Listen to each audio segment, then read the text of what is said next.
کسی اور طرف کوئی بزنس میں پیسے لگائیں. سب کی توجہ یہی ہے جسے راتوں رات امیر ہونا ہے وہ جلدی سے ٹاؤن کھڑا کر دیں. ٹاؤن سے زیادہ میں کہتا ہوں ٹاؤن سے زیادہ اگر وہ ایک باغ بنا لیں اور پھلوں کا باغ بنا لیں تو اس سے زیادہ وہ پیسہ کما سکتے ہیں. جس طرح ابھی آم کی بات کر رہے تھے تو آم کا اگر آپ نے 1 ایکڑ پہ یا کچھ آپ کے پاس رقبہ ہے اس پہ باغ لگایا ہو تو آم ایکسپورٹ ہو رہا ہے اور فورن میں آپ جائیں تو آپ کو $3 یا $4 کا ایک آم ملتا ہے. ہمارے یہاں تو آپ 100 روپے میں کلو آم لے لیتے ہیں, باہر آپ کو $4 کا ایک آم ملے گا. ایک پھل کی قیمت بہت زیادہ ہے. اگر آپ کوالٹی کے آپ یہ بنانے کی بجائے سوسائٹیز بنانے کی بجائے آپ اس طرف آئیں کہ باغات لگائیں, اور گورنمنٹ نے جس طرح ابھی آپ نے دیکھا ہے لون سکیم شروع کی ہے سوسائٹیز کے گھر بنانے کے لیے, اس طرح ایک میں کہتا ہوں لون سکیم شروع کریں ینگ گریجویٹس کے لیے, لون انہیں مائکرو فائنانس کرے, وہ 1 لاکھ 2 لاکھ ہی اگر آپ انہیں لون دے دیں تو وہ کچھ ایریاز میں اپنے درخت لگائیں تو یہ بہت بڑا ہمارے خدمت ہو سکتی ہے. یہ بہت بڑی. اچھا اسی طرح جو ہمارے پاس یہ جو تھل پڑا ہوا ہے, جو ہمارے پاس ڈیزرٹ پڑے ہوئے ہیں بہاولپور والے اور چولستان کا علاقہ, اس کو بھی سرسبز کیا جا سکتا ہے. اس کو سرسبز کیا جا سکتا ہے. جیسے سر نے بتایا کہ وہاں پہ واٹر ٹیبل اسٹوڈنٹس کو دیں جگہ. مجھے بریک لینی ہے, بریک سے آؤں گا تو آپ بات کرتے رہیں گے. جی ناظرین کرام, بہت مختصر وقفہ, ہمارے ساتھ رہیے.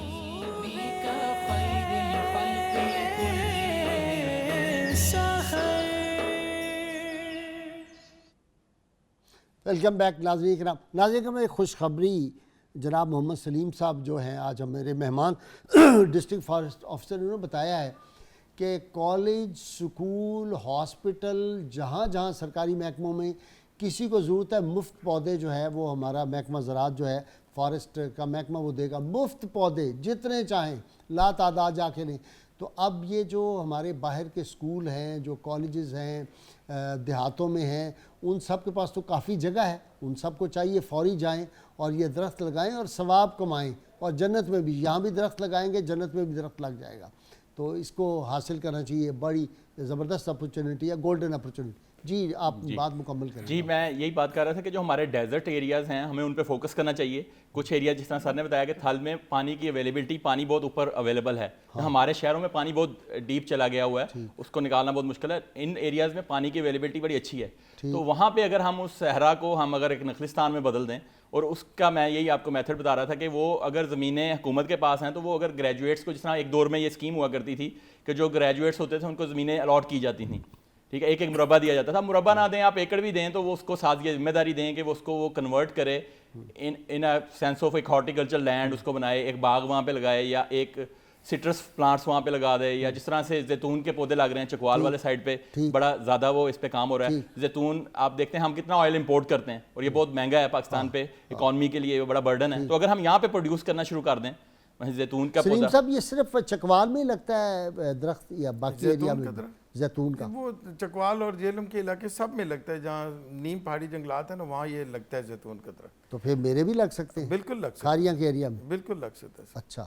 تو پانی نہ بھی ہو تو لگ جاتا ہے؟ نہیں, پانی دیکھیں درخت لیونگ تھنگ ہے, اس کو پانی کی ضرورت ہے, پانی کی ضرورت ہے. تو اگر آپ اس کو پانی نہیں دیں گے تو وہ مال فنکشننگ کرے گا, یعنی فروٹ تو دے گا لیکن اس کی کوالٹی اینڈ کوانٹٹی اچھی نہیں اچھا اتنی نہیں تو آپ کو پانی اس کو ضرور دینا پڑے گا.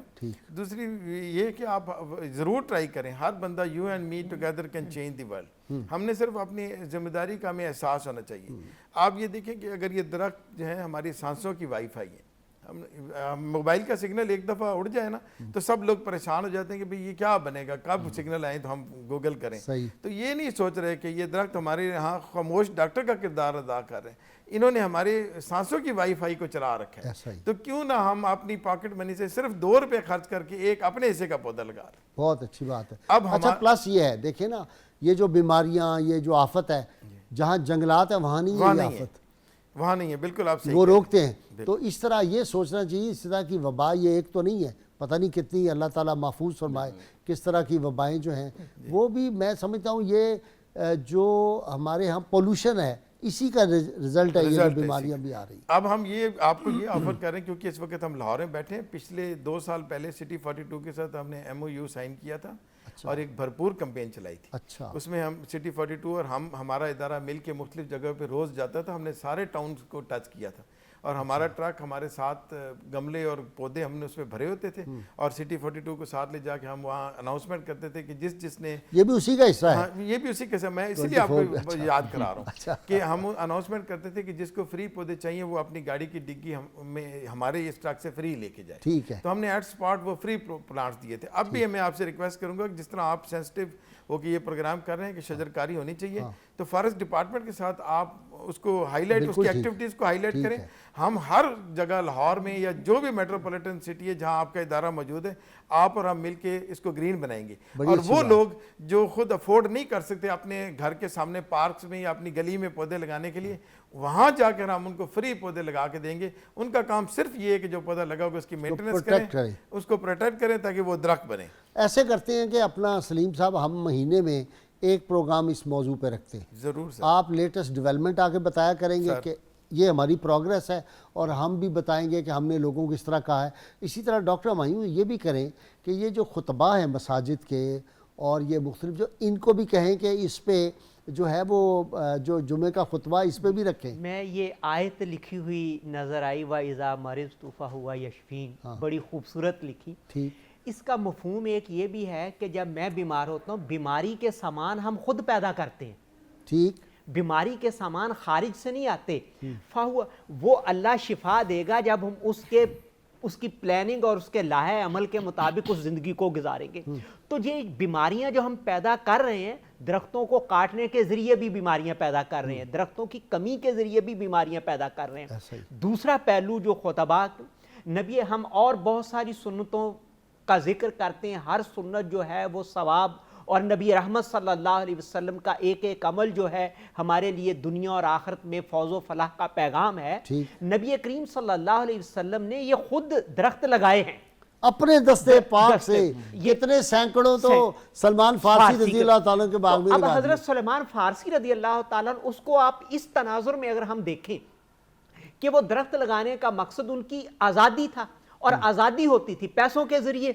گویا نبی کریم صلی اللہ علیہ وسلم نے حضرت سلیمان فارسی کا باغ لگا کر اس کی معاشی اہمیت کی طرف بھی نشاندہی کی ہے. واہ واہ واہ واہ. کہ یہ صرف وہ سایہ, وہ پھل ساری, لیکن معیشت میں ان کا رول یہ ہے کہ اس زمانے میں بھی ایک بندے کی آزادی کے لیے نبی رحمت صلی اللہ علیہ وسلم نے درخت لگا کر ہمارے لیے یہ سنت اور اپنا طریقہ کار بنایا ہے کہ یہ کام امت نے کرنا ہے. میں تو جی ڈاکٹر صاحب اپنے دیہات میں اور سارے پنجاب میں جانا ہوتا ہے, اس قدر مجھے کوفت اور تکلیف ہوتی ہے. چھوٹی جگہ ہیں, ٹاؤن ہے, وہاں پہ بھی ٹاؤن بن رہے ہیں, سوسائٹیاں بن رہی ہیں, زرعی زمین اتنی قابل تھی اور رہنے والا کوئی نہیں. آپ میری تحصیل میں چلے جائیں, کھاریا میں, لوگ لندن میں رہ رہے ہیں, بڑی بڑی کوٹھیاں بنائی ہیں, 4-4 منزلہ 3-3 منزلہ, ایک ملازم کوئی رہ رہا ہے, اور وہ ساری زمین تباہ ہو گئی.